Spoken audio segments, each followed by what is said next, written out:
உலகமெங்கும் கிளைகள் கொண்ட Annamalai institute of hotel management and hospital management படிப்பில் சேர்வதற்கான அட்மிஷன் நடைபெறுகிறது.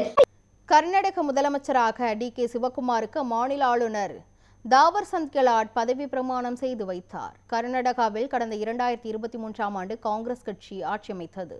முதலமைச்சர் பதவிக்கு சித்தராமையா, டி.கே. சிவக்குமார் இடையே கடும் போட்டி நிலவியது. இதனையடுத்து முதல் 2.5 ஆண்டுகள் சித்தராமையா முதலமைச்சராக இருக்கவும், அடுத்த 2.5 ஆண்டுகள் டி.கே. சிவக்குமார் முதலமைச்சராக இருக்கவும் காங்கிரஸ் ஒப்பந்தம் மேற்கொண்டது. இதனையடுத்து சித்தராமையா முதலமைச்சராக பொறுப்பேற்ற நிலையில் 3 ஆண்டுகள் பதவி வகித்தார். இதனையடுத்து ஒப்பந்தம்படி தனக்கு முதலமைச்சர் பதவி வழங்க கோரி காங்கிரஸ் மேலிடத்தில் டி.கே. சிவக்குமார் கோரிக்கை வைத்தார். இதனைத் தொடர்ந்து காங்கிரஸ் மேலிடம் ராகுல் காந்தியுடன் ஆலோசனை நடத்திய பிறகு கர்நாடக முதலமைச்சர் பதவியை ராஜினாமா செய்தார்.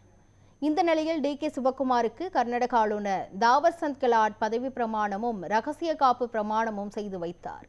இந்த விழாவில் 14 பேர் அமைச்சர்களாக பொறுப்பேற்றுக் கொண்டனர். பதவியேற்பு விழாவில் காங்கிரஸ் தலைவர்கள் மல்லிகார்ஜுன கார்கே, ராகுல் காந்தி, சித்தராமையா, கேரள முதலமைச்சர் சதீசன், தெலுங்கானா முதலமைச்சர் ரேவந்த் ரெட்டி உட்பட பலர் பங்கேற்றனர்.